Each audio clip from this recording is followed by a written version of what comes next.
ایک لڑکی کی شادی ہو گئی اور وہ اپنے شوہر کے گھر آ گئی، لیکن ساس کے ساتھ اس کی پہلے دن سے نہ بنی۔ آہستہ آہستہ ساس اور بہو کی تکرار روز کا معمول بن گئی۔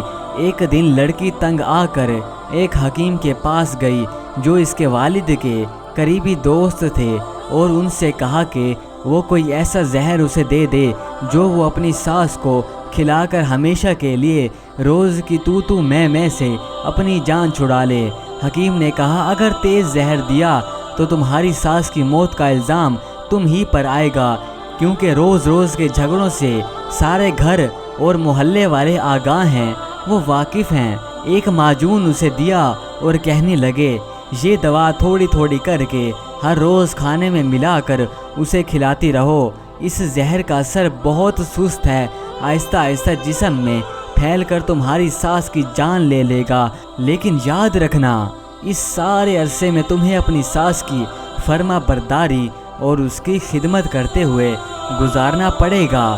بہو نے ایسا ہی کیا، روزانہ معجون کی تھوڑی سی مقدار کھانے میں ملا کر اپنے ساس کو دے دیتی، اس کے ساتھ مہربانی اور محبت سے پیش آتی۔ ساس بھی اپنی بہو کے اچھے سلوک سے متاثر ہوئے بغیر نہ رہ سکی، اور آہستہ آہستہ اس کا رویہ بھی بہتر ہوتا گیا۔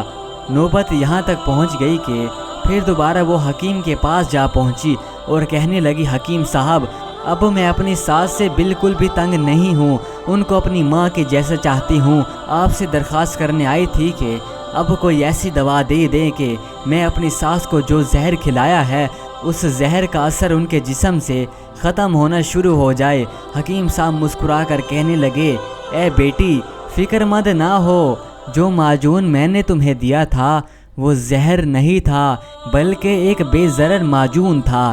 زہر تو تمہاری ساس اور تمہارے ذہن میں تھا، جس کا اثر آپ دونوں کی آپسی محبت نے زائل کر دیا ہے۔